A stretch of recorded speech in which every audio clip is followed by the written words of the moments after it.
I'm Cheryl Sator. I'm an MSN FNP student at United States University, and as part of my MSN 572 requirement, I'll be doing my head-to-toe assessment. I have my volunteer patient here today. Can I have your name and date of birth? Raymond Sator, August 7, 1969. All right, and are you the same person that signed the written consent? Yes. So you agree and acknowledge that we will record and upload this video on YouTube as enlisted for my professor to view and grade and possibly for auditing purposes? Yes. And you also agree and acknowledge that this is only for educational purposes. Any abnormal findings, you'll have to consult your primary care provider. Yes. Yes? All right. So I'm also doing my attestation that I promise to adhere to the Student Code of Conduct of United States University, and that I'm not using any outside resources or help of any kind in completing this test. So now I'll go ahead and do the 360-degree room scan. I'm showing my camera. I don't have anything. I'm using the camera mode. And I'm also going to show the front of the camera. There it is. There's nothing there as well. Okay. And I'm also showing my supplies. Here are my supplies, and this is my dump sheet. It is empty. And I'm showing the four corners of the room, including the floor. It's just me and my patient here. There's nobody else. The door is locked. The walls again and the floor. And the television, it's turned off and nothing in there. Again, the walls and the floor. And the walls and the floor. And I'm showing the ceiling as well. And there's nothing up on the ceiling. And I'm showing the bed and the patient care area, and there's nothing in there. So now I will plug in my phone. I'm also showing, hold on, plug in my phone. And I'm showing my ears. I don't have anything in the ear. Right ear and the left ear. No headset, no hearing aids. Okay. All right. So now we will begin. I will start by cleaning my hands. Hi, I'm Cheryl Sator. I'm an MSN student, nurse practitioner student at United States University, and I'll be taking care of you today. Can I have your name and date of birth? Raymond Sator, August 7, 1969. All right, and how old does that make you? 54. And what race? Asian. What gender? Male. All right, so what brings you in today? I'm here for my annual physical exam. All right, so my patient's chief complaint, and I quote, I am here for my annual physical exam. So if there were any focused problems, I'll be using the mnemonic old cards. So I'll be asking for the onset, the location, the duration, the characteristics, the aggravating and alleviating factors, the relieving and radiating factors, and the timing and the severity of the symptoms, including the pain scale from 1 to 10. So let's move on to your past medical history. So when was your last physical exam, month and year? August 2023. All right. Were there any abnormal findings, abnormal lab results? No. If there were any abnormal lab findings or abnormal results, I'll be asking for the diagnosis, when it was diagnosed, and how it was treated. Do you have any chronic illnesses? No. If there were any, again, I'll ask for the diagnosis, when it was diagnosed, and how it was treated. Do you have any psychiatric illnesses? No. If there were any psychiatric illnesses, I'll ask for the diagnosis, when it was treated, how it was treated, and was he ever hospitalized for those? And do you have any infectious diseases such as AIDS or HIV? No. If there were any, again, I'll ask for the diagnosis, when it was diagnosed, and how it was treated. Do you have any allergies to medications? No. Food? No. Environmental? No. And seasonal? No. If there were any allergies, I'll ask for what the allergies are, what the reactions are, when it was diagnosed, and how it was treated. Do you have any medications that you take? No. If there were any, I'll ask for the name of the medication, the purpose of the medication, the dosing, and the timing of the medication. Do you have any surgeries? No. If there were any, I'll ask for the type of what the surgery is, when it was done, any reactions from the allergies, or the type of anesthesia that was used, or any complications. Do you have any injuries or hospitalization? No. If there are any injuries, I'll ask for the type of injury, when it was diagnosed, how it was treated, and how long was the hospitalization, and how he was treated. How is your childhood immunization? Complete and updated. All right. What about your flu vaccine? When was the last flu vaccine month and year? August 2023. How about your COVID? Last COVID including booster month and year? August 2023. So he's updated with his immunization. What about for gynecologic? If my patient were a female, I'll be asking for the last menstrual period, the characteristic and patterns of the menses, including the gravida and para history, and the menopause. What about your sexual history? Are you sexually active?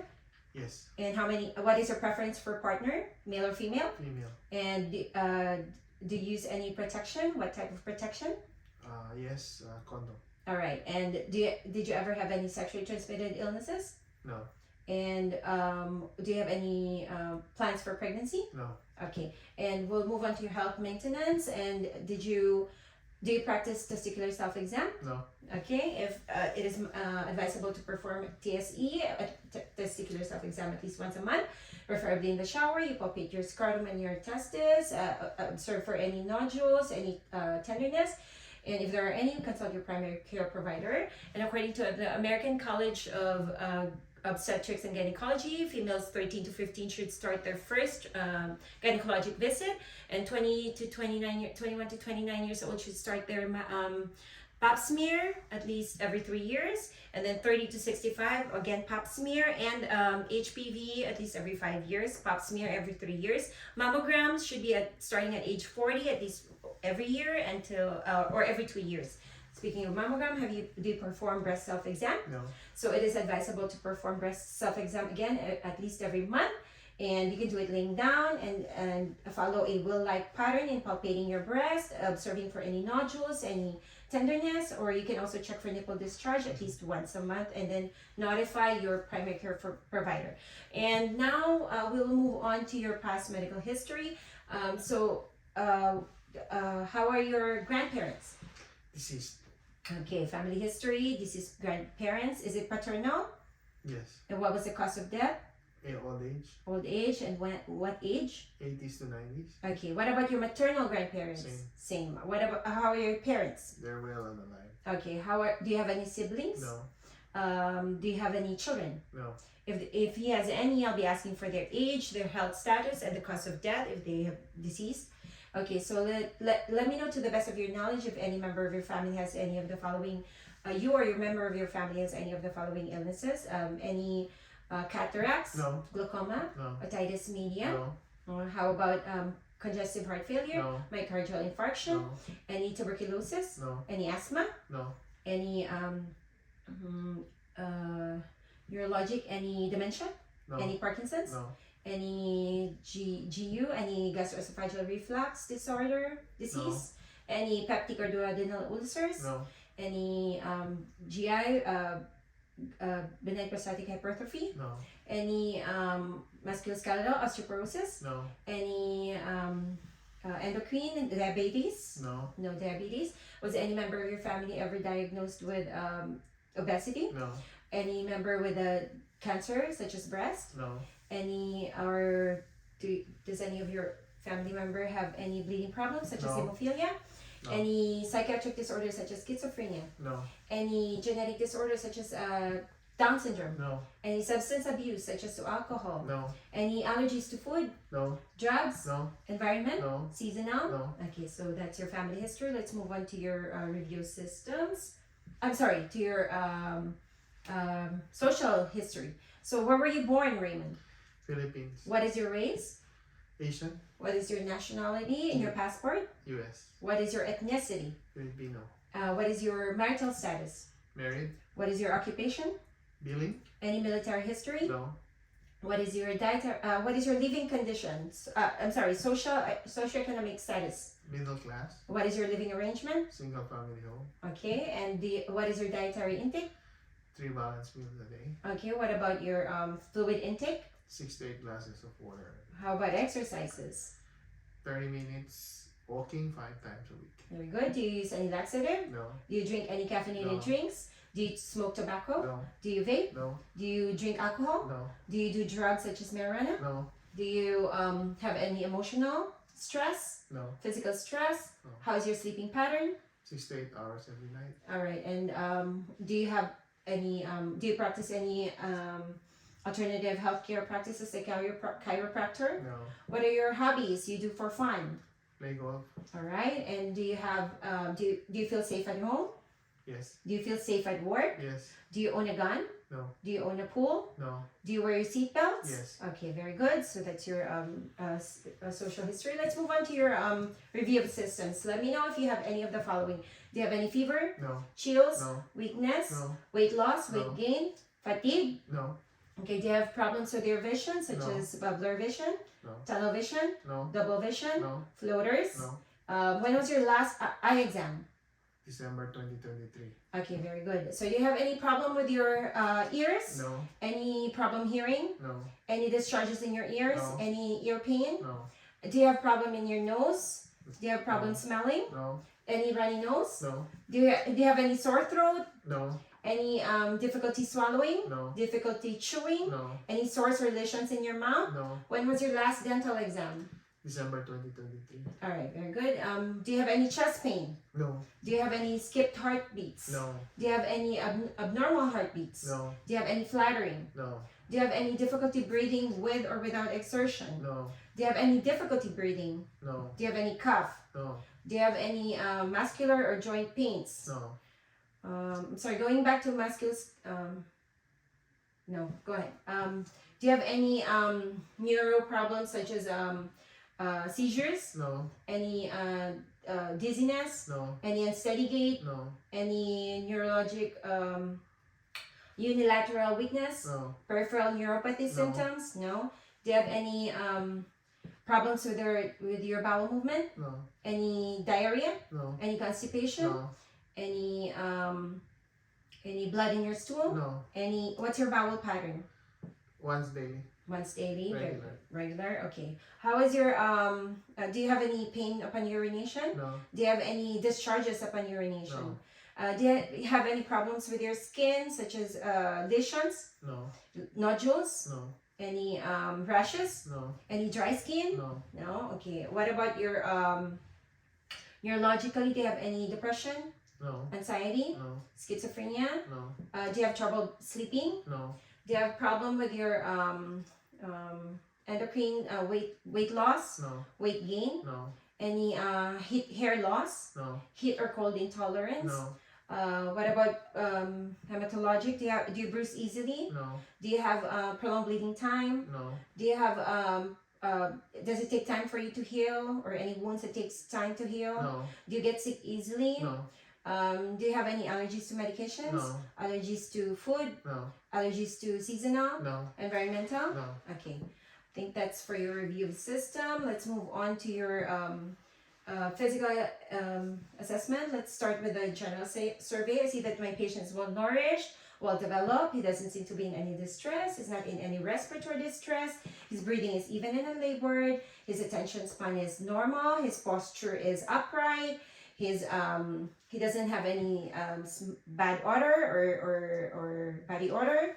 His level of consciousness is alert and awake. His alert and oriented to name and situation. Can you tell me what the date of today is? January 3, 2024. All right, and where are we right now? Los Angeles. Okay, so it's alert and oriented times 4 to person, place, date, and time, and situation. So tell me, his speech is also fluent and coherent. So I've already taken his height and weight and his vitals. So his height is 5 feet 7 inches. Weight is 158 pounds. So his BMI is 24.7. That's normal. His blood pressure is 120/70. His heart rate is 77 per minute. His respiration is 16 per minute. His body temperature via axillary is orally is 97.5. His oxygen saturation on room air, it's 99%. So his vitals are all normal. Now I'll move on to his skin, hair, and nails. I can assess it physically in clinical setting. He'll be in a gown, so I can see his skin clearly. But for my patient's modesty, he'll keep his shirt and his shorts on. So I can see that his skin is appropriate for his ethnicity. There are no cyanosis, no pallor, no erythema, no redness, no rashes. There are no it is symmetrical overall, and I can see that his hair is also evenly distributed. Texture is regular, fine, regular, and I can see that his nails, there are no clubbing in his nails. There are no tar staining or split hemorrhages, and I'm inspecting his capillary refill. It is less than 3 seconds in the fingers, and the toenails as well. It's less than 3 seconds, and that's normal. I'm also assessing his skin overall. I don't see any scars. I don't see any vascular purpuric lesions. I don't see any suspicious nodules or nevi, and if there were any, I'll be using the ABCDE method of evaluation. A for symmetry, B for borders, C for color, D for diameter of more than 6 millimeter, and E for evolving. I'm also checking his skin again. I don't see any macules, papules, vesicle, or pustules. So that's for the skin. I'm going to move on to the head and neck. I'm assessing his face. It is symmetrical, and his neck is also symmetrical. It's aligned. There's no deviation. I can see that his affect, it's again, it's euphemic. He appears to be in calm and relaxed. So I'm going to palpate his head.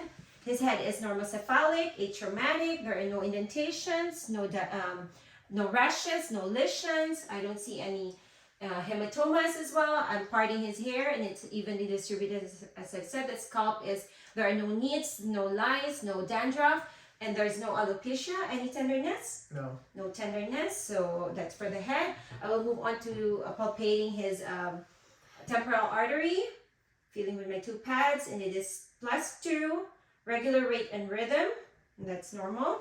And I'm going to assess his frontal sinuses. Any tenderness? No. Maxillary sinuses? Any No. tenderness? No tenderness. We're going to check the temporomandibular joint for tenderness. Go ahead and open and close your mouth. Any tenderness? No. No tenderness, so that's normal. Now we're going to check for the cranial nerve 5 for trigeminal. I'm assessing, again, symmetrical, and I'm going to assess for the sensation. Close your eyes and let me know if you feel any sharp or dull sensation. Dull. Sharp. Dull. Sharp. Dull. Okay, so trigeminal cranial nerve 5 is normal. Go ahead and open your mouth and close and resist my hand. So again, that's trigeminal cranial nerve 5. And now I'm going to assess cranial nerve 7. Go ahead and wrinkle your forehead and go ahead and smile. And I see there's symmetry. So his cranial nerve upper and lower, cranial nerve 7 fascia, upper and lower is intact. I'm going now to assess his eyes. I'm looking at his eyes. I see that his eyelids, there are no erythema, no redness, no discharges. There's also no blepharitis, no ptosis or drooping of the eyelids. I'm looking tangentially. There's also no exophthalmos. I'm looking at the sclera. It is white. I'm going to check for the conjunctiva. It is pink and moist. I'm going to check for the, I'm looking at the cornea and the lens. There are no opacities, no claudications. I'm looking at the pupils and the iris. It is equal and round. I'm going to check for accommodation. So in clinical setting, I'll turn off the light. So I'll put direct light on the right eye. And there's pupil constriction, and that's direct accommodation. And doing this consensually, I see that the left eye is doing constricting as well for consensual accommodation. I'm doing the left eye, again direct, and there's constriction, and that's direct accommodation of the left eye. And then consensually, the right eye is that constricting, and that's for accommodation. So his pupils is equally round, reactive to light and accommodation, both direct and consensually. So now I'm going to check his visual acuity with the use of the Snellen chart. I'll be 6 feet apart. And then do you wear any eyeglasses or contact lenses? No. So we should be 6 feet apart in clinical setting. So go ahead and cover one eye. Read the smallest letter that you can. LTFPH. Okay, go ahead and cover the other eye. LTFPH. All right, go ahead and use read with both eyes. LTFPH. So his visual acuity is 20/20 uncorrected. So that's good. And then in clinical setting, if it's a wall chart, they should be 20 feet apart. Now I will be checking for the extraocular muscles, or the cranial nerve 3, 4, and 6. Go ahead and cover one eye. I'll be using the 6 cardinal positions of gaze. So this is oculomotor 3, cranial nerve 3, oculomotor, cranial nerve 6, lateral abducens, and this is medial, downward and medial, cranial nerve 4 or trochlear. I'm checking for nystagmus as well, and I don't see any nystagmus or fine oscillation of the eyes. Go ahead and cover the other eye. Again, we'll do the other eye for the cranial nerve 3, up and down, cochleomotor. This is lateral, abducens, and then downward and medial is cranial nerve 4 for trochlear. So those are intact. Cranial nerve, extraocular motors, movements of the muscles are intact, and there are, again, no oscillations, fine oscillations of the eye or nystagmus. Now I'm going to move on with the fundoscopic exam, again in clinical setting. I'll turn off the light. So I'll be using my right hand to his right eye. I'm bracing his right eye. For safety, I'm looking for the red reflex. And I'm looking at the red reflex, orange in color. I see the optic disc. And the disc to cup ratio is 3:1. And I can see the fovea and macula. And I can see the veins. And there's no AV leaking, no bleeding, no hemorrhages, and no cotton wool spots. I'm going to check the other eye. Again, this time I'm using the left hand to his left eye. I'm bracing his left eye. Again, looking at the red reflex. And I see the same findings as the other eye, and that's within normal. And that's for the left eye. Now I'm going to assess for his cranial nerve 8 or the vestibulocochlear or the acoustic nerve. So go ahead and cover your left ear. I will be whispering 3 letters or words, and let me know if you hear the right letters or words. CD4. CD4. Okay, very good. And go ahead and cover the other ear. DS5. DS5. Okay, so his gross hearing is intact. Now we'll move on to the Weber test. Let me know if you hear the sound in both ears. Yes. Is it stronger on one ear or the other ear? Both the same. Both the same. So his Weber test is intact. Now we will test the ring test and the mastoid bone. Let me know when you stop hearing the sound. Yes.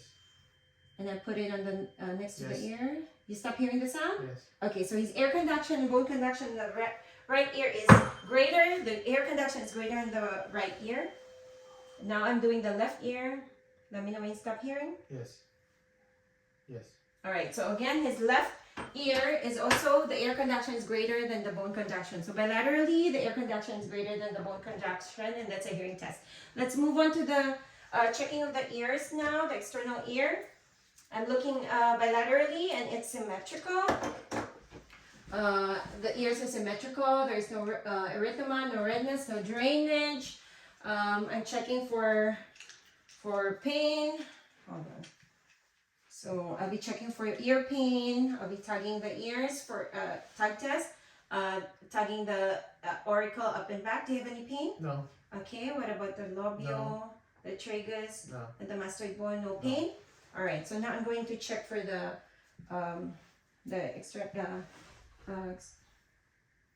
external ear canal. And I'm looking, again, I'm bracing the right ear for safety. I'm using my fingers as well for safety. I'm looking at the ear, external ear. I don't see any cerumen or discharges. I see the handle of the malleus and the umbo, and I see the cone of light. It's on the right, on the 5 o'clock. Cone of light is at the 5 o'clock, and that's normal. The tympanic membrane is pearly gray. Again, that's for the right ear. So I'm going to move on to the left ear, again bracing his ear for safety. I'm looking at the ear canal, and I see the same normal findings as the left ear, except the right ear, the same normal findings, but the left ear, the cone of light is at 7 o'clock, and that's normal finding. Okay, so I'm moving on to the nose. So I'm checking the nose. It's symmetrical. There's no swelling. There are no discharges. And I'm going to go ahead and check for patency. Press your one nostril and then check for patency. Very good. Go ahead and do the other ear. Nose. Okay, very good. So the nose is patent. I'm going to check one nostril. I'll be bracing his face again for safety, and I'm looking at the right nostril. I'm checking for the turbinates, and it is patent. The nasal mucosa is pink and moist, but no discharges. There's no septal deviation or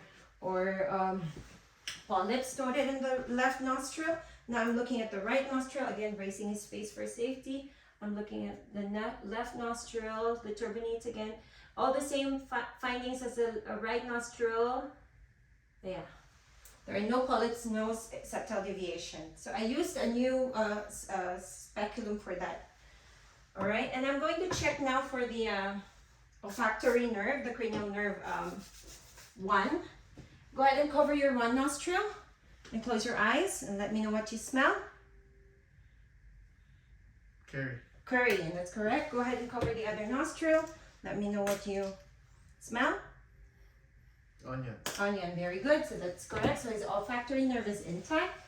Now I'm going to check for his mouth. I'm looking at his lips. It is symmetrical. There are no lesions. There are no sores. And there's no cracking of the lips. Go ahead and open your mouth. I'm looking at his buccal mucosa. It is moist and pink. The teeth are complete. There are no cavities. I see the soft and the hard palate and the anterior and posterior pillars, and there are no deviation, it is intact, no deformities. And go ahead and open your mouth and say And I can see that his uvula rises, and go ahead and swallow. So uvula rises in midline and swallowing is intact. So that's his cranial nerve 9 and 10, the glossopharyngeal and the vagus nerve. And I can also do the gag reflex in the clinical setting. And go ahead and open your mouth again and stick your tongue. So his tongue is midline. There's no leukoplakia. And go ahead and press your cheeks. Very good.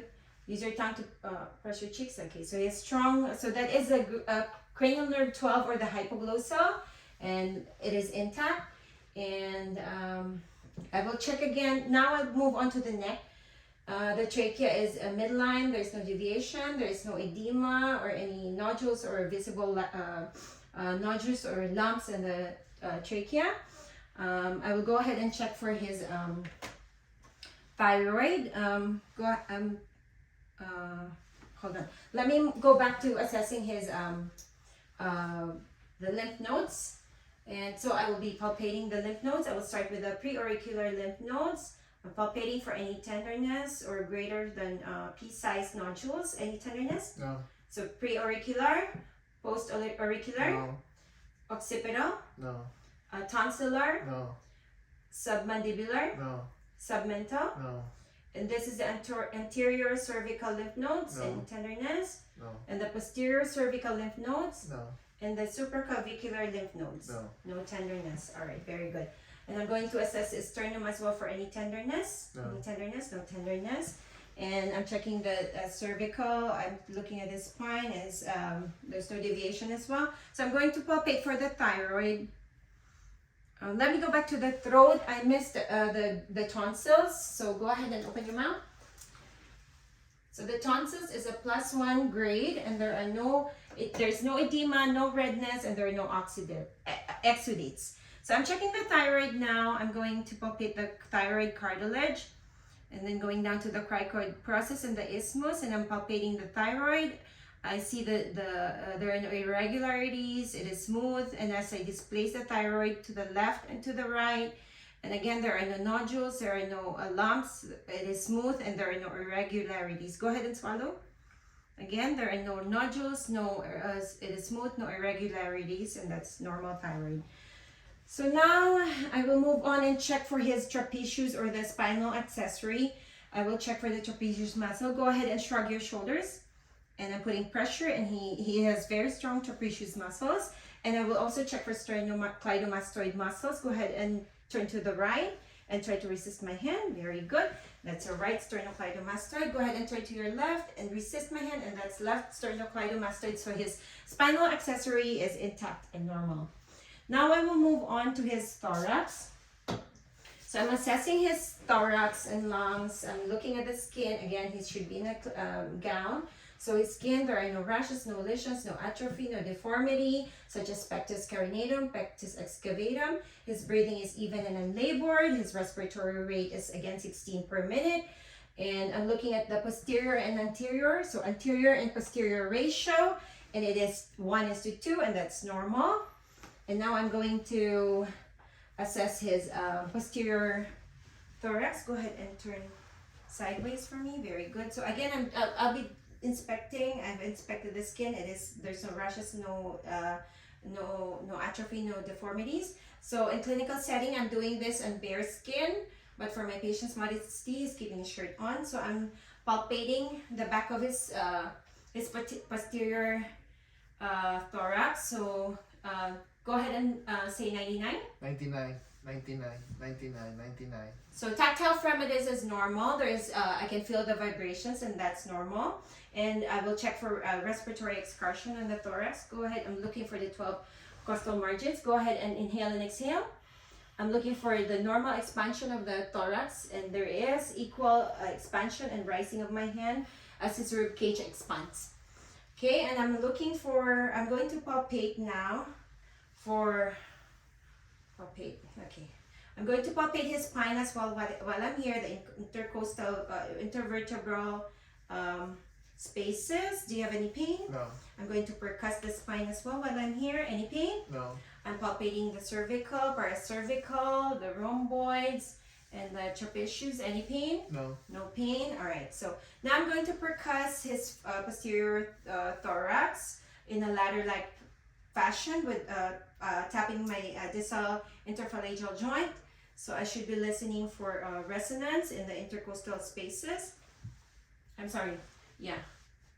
It should be in a ladder-like fashion. I'm listening for resonance in the intercostal spaces, including the lateral aspect, at least in 8 spaces.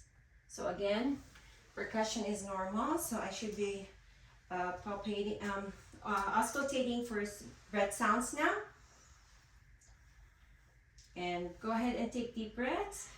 I'm listening for in a ladder-like fashion again. Inhale, exhale. At least 8 areas. Inhale, exhale.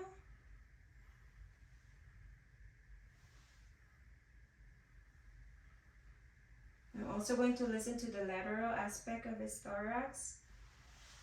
So I'm listening, and I shouldn't be hearing any adventitious sounds such as ronchi, rolls, or crackles in the posterior aspect of upon auscultation, including wheezes. I shouldn't be hearing any of those. Now I'm going to palpate for diaphragmatic excursion. So I'll be percussing for diaphragmatic excursions. Go ahead and inhale, exhale, and then hold your breath.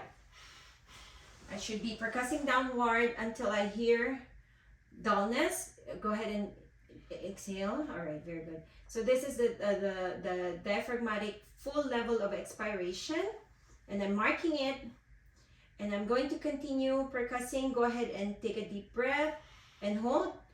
Again, as I continue, I should be hearing for the complete dullness. Go ahead and exhale. So I'm marking that level now. It's the level of full inspiration, and I'll be measuring the diaphragmatic excursion. So it's showing he has a 4 centimeter diaphragmatic excursion, and that's normal because the normal diaphragmatic excursion is between 3 to 5.5 centimeter. So in clinical setting, I'll be doing the same on the other side for diaphragmatic excursion.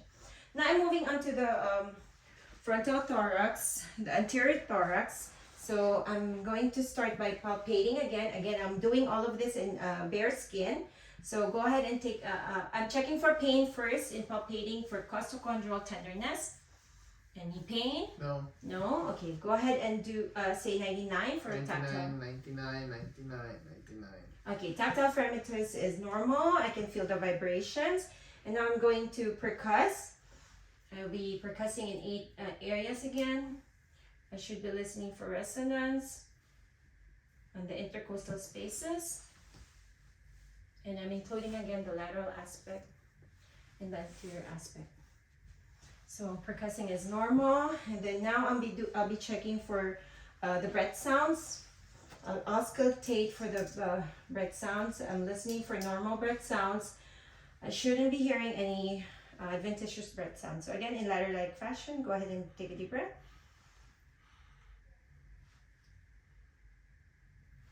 Continue.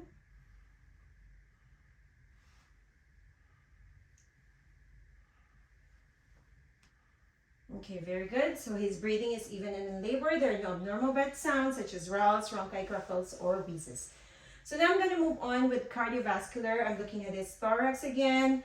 I'm looking for any heaves or lifts or thrills, and I don't see any normal pulsations or abnormal lifts of the chest for bruits or thrills.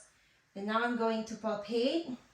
I'm checking for any bruits or thrills or lifts. So I'm going to name the cardiac areas or regions to palpate and auscultate. This is the aortic region, which is the second intercostal space on the right sternal border. That's aortic. And this is the pulmonic on the left sternal border, second and third intercostal space. I don't feel any bruise or thrill or lifts or heaves. This is the third intercostal space, which is the Erb's point, left sternal border again, the Erb's point, and then this is the tricuspid and the fourth intercostal space, left sternal border, and this is the fifth intercostal space, mid-clavicular line for the point of maximum impulse. I'm palpating for the point of maximum impulse. I should be feeling a little brisk tap, and that's normal because that is the point of maximum impulse. Now I'll be auscultating for the heart sounds. I should be listening for, I shouldn't be hearing any bruits or thrills, and I should be listening normal heart sounds again on the aortic heart sound, aortic region and the second intercostal space. This time I'm using the bell and the diaphragm of my stethoscope, and I should be doing this on bare skin in clinical setting. So again, on the left pulmonic, second and third intercostal space, bell and diaphragm. The Erb's point on second and third intercostal space. This is where the S1 and S2 is best heard, and we shouldn't be hearing any splitting, physiologic splitting on this area as well. And then I'm checking on the tricuspid, listening for any bruise and thrill, and I don't hear any. And then the mitral area as well, I don't hear any bruise and thrill, and that's normal finding. And no abnormal vascular sounds upon auscultation, and that's normal finding. Now I'll be checking for his, I've done sitting, I'm going to check laying down. Go ahead and lay down, please. I'm going to support my patient with a pillow on his head and a pillow under his leg for comfort. And I'll be draping my patient as well for privacy. So now, while I'm here, I'm doing the jugular vein distension assessment. Go ahead and turn to your left. I don't see any jugular vein distension on this side. And go ahead and turn to your right. Again, I'm not seeing any jugular vein distension. So now I'm going to check the carotid artery. I'm palpating the carotid artery one at a time. And I can feel that it is +2, regular rate and rhythm. Now I'm going to check the left carotid artery. And it is also +2, regular rate and rhythm. I'm also going to auscultate the carotid artery. And again, I'm going to listen for any abnormal vascular sounds, bruise or thrill. With the bell and diaphragm again, I'm doing this now on the bare skin. And there are no bruise and thrill. And again, on the other side, left carotid artery, bell and diaphragm, there are no bruise and thrill. And while I'm here, I'm going to auscultate now for his heart sounds again, starting with the aortic and the second intercostal space. Again, I should be doing this on bare skin. Second intercostal space, right clavicular line, sternal border, it's the aortic. The pulmonic and the second and third intercostal space. With the bell and the diaphragm, no bruise and murmurs. The Erb's point, third intercostal space, no bruise and murmurs, no splitting, physiologic splitting. Tricuspid and the fourth intercostal space, bell and diaphragm. And the point of maximum impulse, mid-clavicular line. Again, no bruise and murmurs. And while I'm here, I'm going to listen for the aortic, abdominal aorta. Listening for any bruise and murmurs, again with the bell and diaphragm. Again, I should be doing this on the bare skin. I'm not hearing any murmurs and bruise or abnormal breath sounds as well. I'm going to assess also for the renal artery, auscultating for any bruise or murmurs. Again, the bell and the diaphragm, left renal artery, and then the right renal artery,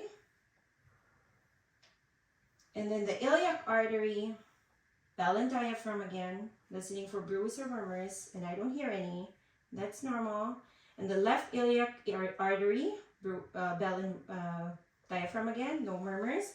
And again, I should be doing the femoral artery. Again, on bare skin in clinical setting, but for my patient's privacy, he has his shirt on. Again, listening for murmurs, bruits and murmurs. I don't hear any on the right femoral artery with the bell and the diaphragm. And the left femoral artery, again with the bell and diaphragm, and I don't hear any. So that's a normal auscultation of the abdomen and also of the heart. So I will listen now while I'm here. I'm listening for the abdominal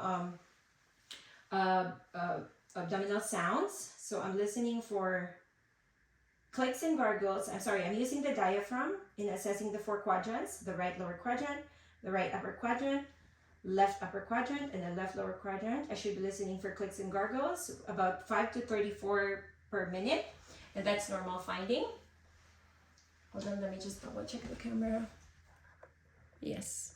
And so there's normal abdominal sounds upon auscultation in 4 quadrants. While I'm also here, I'm going to assess the lymph nodes on the inguinal area, palpating with my 2 bare hands again. The pads of my fingers, assessing for the inguinal lymph nodes bilaterally. I'm checking for symmetry, and it is symmetrical, 2+, regular rate and rhythm. And I'm going to assess the epitrochlear pulses as well. And I'm palpating bilaterally, and I see it is symmetrical, 2+, regular rate and rhythm on the brachial artery.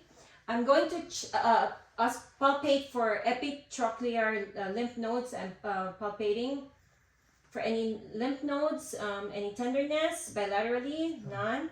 And the axillary, any lymph nodes, none. Okay. So I'm sorry, I want to correct. I was palpating for the inguinal lymph nodes, so there are no tenderness, no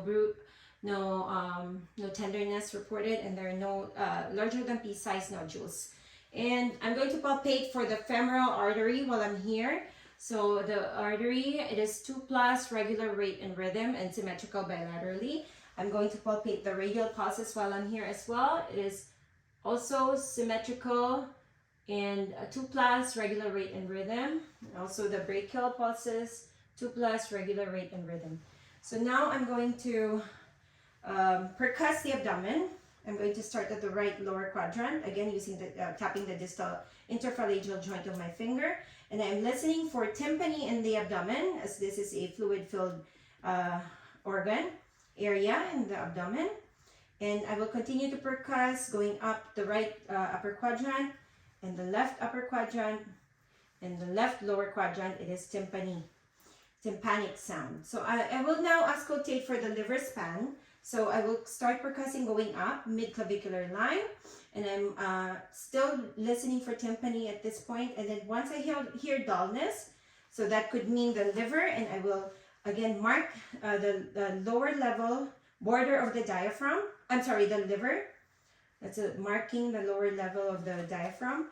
And I will start percussing at the nipple line, mid-clavicular line, going down. And I'm listening for resonant at this time, and until I hear for dullness there. So that's the upper border of the liver, and I'm marking that spot. And this is the upper border of the liver and the lower border of the liver, and I'm going to measure that. And I can see that he has a 7 millimeter liver span, and that's normal because a normal liver span is between 6 to 12 centimeter. So that's a liver span. I will continue percussing. Before I percuss on the abdominal aorta, I'm going to palpate the aorta, and it is above the umbilicus, near the epigastrium, and I'm palpating the aorta.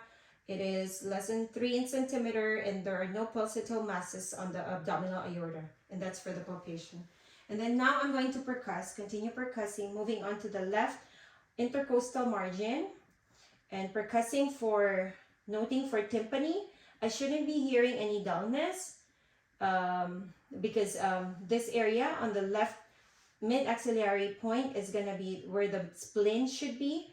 But I shouldn't be able to percuss the spleen as it is located behind the rib cage. So there should only be tympani on this area, and that's normal finding. Or else if there's dullness, it could mean there is splenomegaly or enlargement of the spleen. Now I'm going to continue percussing going downwards. Again, I'm still hearing tympani, and that's normal finding. Now I'm going to do light palpation of the abdomen, starting at the right lower quadrant. Let me know if you have any tenderness. No tenderness. No. I'm going to palpate lightly on the left upper quadrant, right upper quadrant, and then now the left upper quadrant. Any tenderness? Noting for any nodules, any masses, and no tenderness with light palpation. That's normal. Now I'm going to do deep palpation on the right lower quadrant with my two palms of my hand. I'm palpating deeply on the abdomen, and I'm going to assess for the liver. I'm sorry, for the lower margin of the liver. I'm going to do the hooking technique. Go ahead and inhale and hold your breath. And I am palpating. Okay, the lower border of the liver. Go ahead and exhale. Normal border edge of the liver, and it is normal and it's smooth. Did you have any tenderness? No tenderness, or else he would have wasn't able to hold his breath, and it is normal. So there's no irregularity on the lower border of the liver upon palpation. Now I'm going to continue to palpate on the left intercostal margin. I'm going to do the hooking technique as well for the spleen. Go ahead and take a deep breath.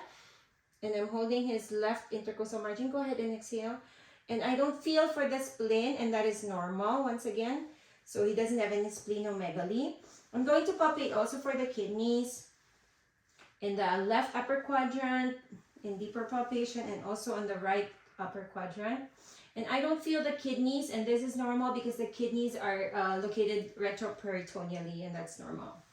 So that's the palpation. So we're done with the abdomen. Go ahead and sit up, and we're going to check for costovertebral angle, tenderness.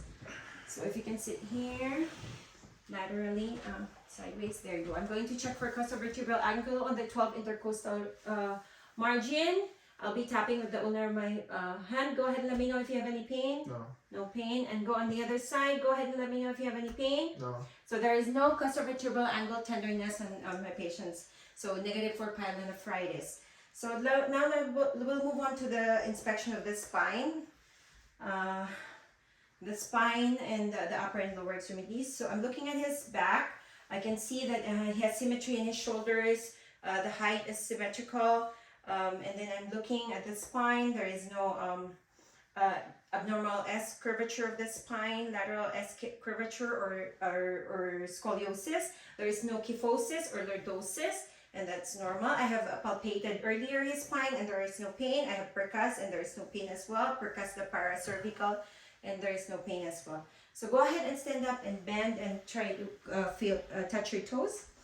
And again, I'm looking at the symmetry of his shoulders. There's symmetry in his shoulders. There's symmetry in his hips. It's okay. Go ahead, sit up. Symmetry in his hips, and also the crease of his buttocks. There is symmetry, so he doesn't have any scoliosis, as I've said. I will now auscultate for palpate for the anterior superior iliac spine. Any tenderness? No.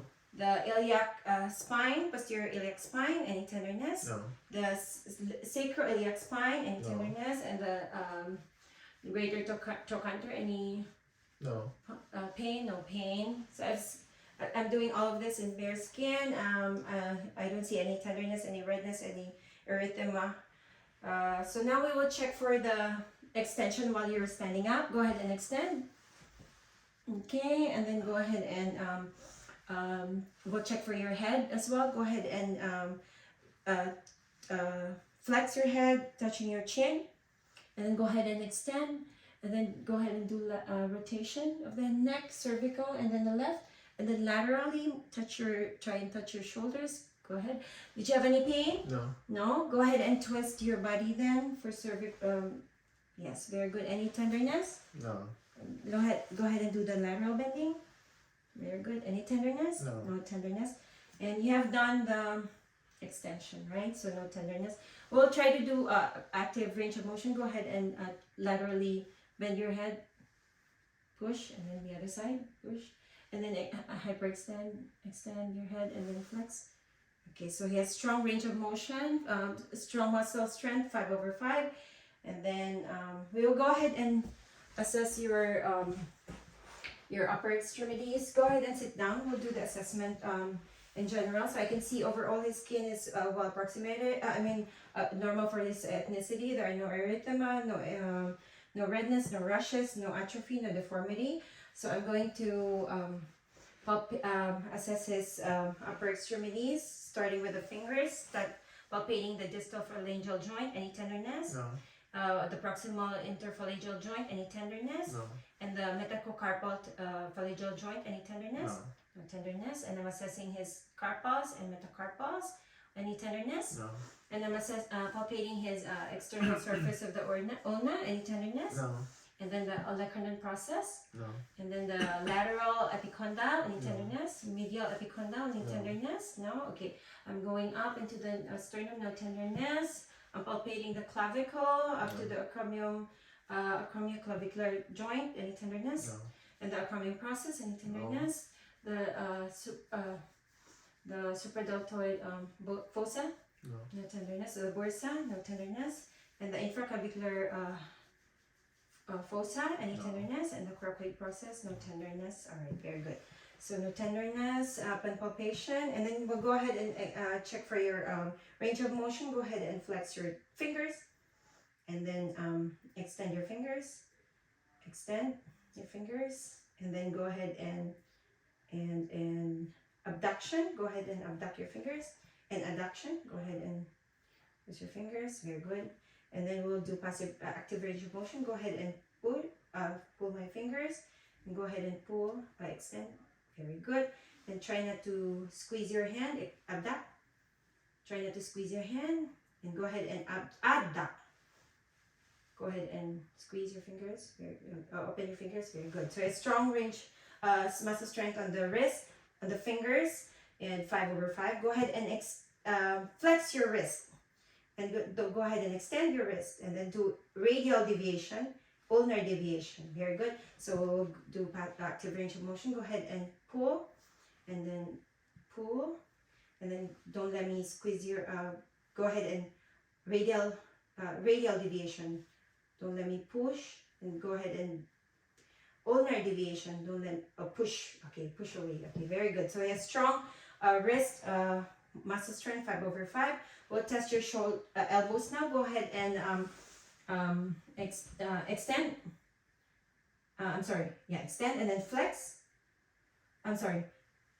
Shoulder extension and then flexion, supination, pronation. All right, and we'll do active range of motion. Go ahead and pull my hand, and then go ahead and pull, push. Okay, very good. And then go ahead and adduct your, okay, I think that's it. Pull and push. So you have strong, oh no, here, maybe, no, I think that's it. Very good. So strong muscle strength, 5/5. Now we'll do your shoulders. If you want to stand up, go ahead and extend. Go ahead and extend your shoulders and flex your shoulders, and then abduct your shoulders and adduct your shoulders. Yes, you can do that. And internal rotation and external rotation. Very good. And we'll do active range of motion. Go ahead and extend. Pull, try to push me away. Okay, go ahead and flex. And then try to, don't pull me down. Don't push your hands down. Okay, very good. Strong muscles. And then 5/5. Go ahead and abduct. And don't push me down. Don't let me push you down. Go ahead and adduct. Don't let me push you away. Very good. So strong muscles of the shoulders, 5/5 strength. And now we'll do the sensation. Go ahead and sit down. So let me know if you feel any sharp or dull sensation. Dull. Okay. Dull. Sharp. Okay. Sharp. Dull. Sharp. Sharp. Dull. Lower extremities too, sensation. Dull. Dull. Sharp. Sharp. Dull. Dull. Sharp. Sharp. Okay, so very good sensation in upper and lower extremities or 4 extremities. And then we will do the dip tendon reflex in the upper extremities. Go ahead and relax your hand. I'm doing the radiobrachialis deep tendon. Okay, and then the biceps. And then I'm checking for, and I'm doing the triceps. And I'm checking for normal flexion. There is no hyperflexion or hypoflexion of the upper extremities. And I'm doing the other hand. There is normal flexion. Okay, and that's the biceps and the triceps. And I can see normal flexion with the deep tendon reflexes. No hyperflexion or hypoflexion. I'm looking at the lower extremities now. Check the hips. I'm going to check the knees. There is no redness, no edema, no tenderness. I don't see any varus or valgus deformity. And the lower extremities as well. I'm checking for the ankles, the heels. There is no, there are no calluses, no corns. There are no plantar fasciitis. There are no interdigital neuroma or Morton's neuroma, and there are no, as I've said, there are no clubbing, no, the capillary fill is less than 3 seconds. Again, no calluses, no corns. I don't see any other deformities. I'm palpating now with the distal interphalangeal joint, the proximal interphalangeal joint. Any tenderness? No. The metatarsus? No. And the ankles? No. Palpating the lateral malleolus? No. Posterior malleolus? No. And lateral malleolus? No. No. And the Achilles tendon? No. And I'm going to palpate up into the knees, the suprapatellar pouch. Any tenderness? No. Any tenderness on the sides of the patella? No. The popliteal fossa? Any No. tenderness? I don't feel for any Baker's cyst. I'm palpating now for the popliteal pulses, and it is +2, regular rate and rhythm, bilaterally symmetric. I'm going to palpate also for the dorsalis pedis pulses, and it is +2 again, regular rate and rhythm. And I'm going to palpate also for the posterior tibial pulses. Again, it is +2, regular rate and rhythm, bilaterally equal. So I'm going to assess for the range of motion. Go ahead and flex your toes, and then flex your toes, and then extend your toes, adduct your toes, and then abduct your toes, adduct, abduct. Very good. And now we'll do active range of motion. Go ahead and push, and then pull, and then push, pull, and then push. Very good. So muscle strength of the toes is 5/5. Now we'll do the range of motion of the ankle and the feet. Go ahead and plantar flex, dorsiflex, and then do the inversion and eversion. And now let's do the active range of motion. Push, and then pull, and then the eversion, push, and then pull. Invert, again, invert, evert. So now push, and then pull. Very good. So strong range of motion in the feet, bilaterally equal and symmetrical. We'll do the knees now. Go ahead and extend first your extend your knees bilaterally, and then flex your knees bilaterally. Very good. So full range of motion. Now we'll check for the strength. Go ahead and push, push, and then pull. Very good range of motion the knees. So, and the strength is also 5/5 bilaterally. Now we'll check for the deep tendon reflexes. Starting with the patella, we'll check for normal deep tendon reflex, and there's normal flexion. There's no hyperflexion or hypoflexion. Very good. I'll also assess for the Achilles tendon. Again, there's normal flexion. There's no hyperflexion or hyperflexion bilaterally, and that's normal. And now we'll check for the internal rotation, external rotation. Go ahead and stand up over the hips. We will start with the flexion of the hips, and then the extension of the hips, and then go ahead and do the internal rotation of the right hip, external rotation of the right hip. Go ahead and do the internal rotation of the left, and then left external rotation. Now we'll do the active range of motion. Go ahead and do the flexion, push, push, and go ahead and lateral extension, right, and then the left extension. Very good. And go ahead, internal rotate, push, and then external rotate, push, and then go ahead, internal, and then external. Very good. So full range of motion and muscle strength of 5/5 on the hips. Now we'll continue with the last the ambulation. Go ahead and walk straight. Okay, so I see that he has balance in his walk, in his ambulation. There is no abnormal swaying of the arms, abnormal imbalance, swaying back and forth. Go ahead and do the tandem test. Feet on the front. Very good. And he has, again, balance, normal cerebral function. And there is no imbalance, no abnormal swaying. Go ahead and walk on your toes. And then come back on your hips. Toes and then heels. Come back on your heels. Very good. So he doesn't have any plantar or dorsal mouth imbalance. So go ahead, we'll do the Romberg test and close feet together, close your eyes, and then put your arms in front of you like you're holding a box of pizza. There you go. And then in 30 seconds, I'll assess his cerebral function. I'll observe for any swaying or abnormal swaying or movements. And then I'll try to check for pronator drift. So his hands are able to go back immediately, and that's normal finding. So that's a normal test. Normal cerebral function. Thank you so much. I think that's the end of my assessment. Yes, that's it. Thank you. Thank you.